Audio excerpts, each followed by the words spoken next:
আমাদের দৈনন্দিন জীবনে ব্যবহৃত বিভিন্ন জিনিসের কিছু না কিছু একটি উদ্দেশ্য রয়েছে, আর আমরা এই উদ্দেশ্যগুলি সম্পর্কে এখনও জানি না। আজ আমরা এই সব সাধারণ জিনিসগুলির উদ্দেশ্যগুলি সম্পর্কে জানব। নাম্বার 1, সাধারণত প্রায় সব রান্নাতেই পেঁয়াজের ব্যবহার করা হয়, আর যখনই আমরা পেঁয়াজ কাটি তখনই আমাদের চোখে জল চলে আসে। আমরা সাধারণত ভেবে থাকি যে এই রকমটা পেঁয়াজের স্মেলের জন্য এবং পেঁয়াজের ঝাঁঝালো ভাবের জন্য হয়, কিন্তু আজ আমরা এটির আসল কারণ জানব। আসলে পেঁয়াজের মধ্যে একটি বিশেষ ধরনের এনজাইম থাকে, যেটি আমাদের চোখের সংস্পর্শে এলে চোখ জ্বালা করতে শুরু করে। এই এনজাইম অ্যামিনো অ্যাসিডের সঙ্গে মিশে একটি কম্পাউন্ড তৈরি করে। যখনই আমরা পেঁয়াজ কাটি তখনই এই এনজাইম সঙ্গে সঙ্গে বাতাসের সঙ্গে মিশে যায়, আর কয়েক সেকেন্ডের মধ্যে এটি আমাদের চোখে চলে আসে। ফলে আমাদের চোখের নার্ভ এতে ভীষণ ইরিটেট হয়, এর জন্য চোখ জ্বালা করে এবং চোখ দিয়ে জল পড়তে থাকে।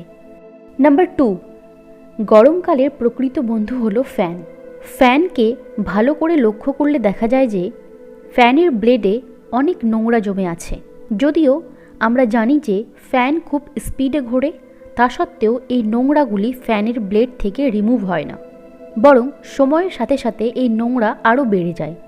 আসলে যখন আমরা ফ্যান অন করি তখন ফ্যানের ব্লেড বাইরে থেকে হাওয়াকে ভেতরের দিকে আনে, আর তারপর নিচের দিকে হাওয়াকে ছড়িয়ে দেয়। যখন ফ্যান বাইরের থেকে হাওয়া ভেতরের দিকে টেনে আনে, সেই সময় বাতাসের থাকা আর্দ্রতা ফ্যানের ব্লেডে আটকে যায়, আর এই আর্দ্রতার জন্যই ফ্যানের উপরে নোংরা জমতে শুরু করে।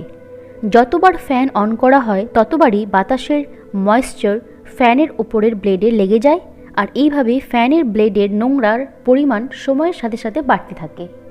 নাম্বার 3, রাস্তাতে আমরা এরকম ভারী গাড়ি তো দেখেই থাকি। এই ট্রাকগুলিতে অনেক সময় দেখা যায় যে এটির একটি চাকা ওপরের দিকে ওঠানো আছে। অন্য টায়ারের মতো এগুলি রাস্তায় মুভ করে না। এগুলি কেন এইরকম ওপরের দিকে রাখা হয় আজ আমরা জানব। আসলে এই এক্সট্রা টায়ারগুলি অ্যাডজাস্টেবল হয়। ড্রাইভার এগুলিকে নিজের ইচ্ছে মতো ওপরে তুললেও রাখতে পারে, আবার রোডে চালাতেও পারে। আসলে ট্রাকে যখন খুব ভারী কিছু থাকে না তখন এগুলিকে ওপরের দিকে তুলে দেওয়া হয়, আবার ট্রাকে যখন খুব ভারী কিছু লোড করে নিয়ে যাওয়া হয় তখন এই চাকাগুলিকে নিচে নামিয়ে দেওয়া হয়। নাম্বার 4, চিপস হলো আমাদের একটি কমন স্ন্যাক্স, বাচ্চাদের একটি অতি পছন্দের খাবার। আর এই চিপসের প্যাকেটে হাওয়া অবশ্যই থাকে। চিপসের প্যাকেটে হাওয়া ভর্তি করার পেছনে কিছু উদ্দেশ্য আছে।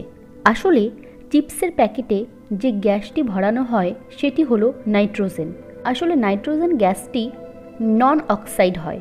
এই গ্যাসটি প্যাকেটের ভেতরের চিপসগুলিকে বাইরের আর্দ্রতা থেকে বাঁচায় এবং ভেতরের চিপসগুলিকে ক্রাঞ্চি এবং ক্রিস্পি রাখে।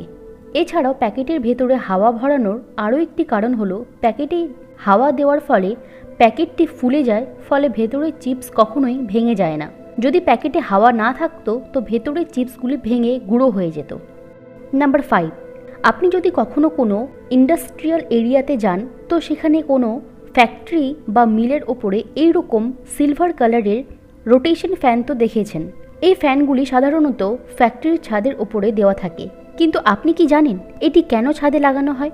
আসলে এই ফ্যানটিকে ফ্যাক্টরির ছাদে লাগানোর একটি উদ্দেশ্য আছে। এই ফ্যানগুলিকে উইন্ড টারবাইন ভেন্টিলেটর বলা হয়। যখন ফ্যাক্টরিতে কোনো জিনিস বানানো হয় তখন সেখানে ভিন্ন ভিন্ন ধরনের হেভি মেশিন ব্যবহার করা হয়, ফলে ফ্যাক্টরির ভেতরে অনেক হিট জমা হয়, আর এই হিটের জন্য ফ্যাক্টরির ভেতরে টেম্পারেচার অনেক বেড়ে যায়, ফলে ভেতরে থাকা ওয়ার্কারদের জন্য কাজ করা খুব মুশকিল হয়ে পড়ে। ফ্যাক্টরির ছাদে লাগানো এই ফ্যানগুলি ভেতরের হিটকে বাইরে বের করে দেয়, ফলে ফ্যাক্টরির ভেতরের টেম্পারেচার একদম নর্মাল থাকে। আজকের এই ইন্টারেস্টিং ভিডিওটি আপনাদের কেমন লাগলো আমাকে কমেন্টের মাধ্যমে অবশ্যই জানাবেন, আর ভিডিওটি ভালো লাগলে অবশ্যই চ্যানেলটিকে সাবস্ক্রাইব করবেন। ধন্যবাদ।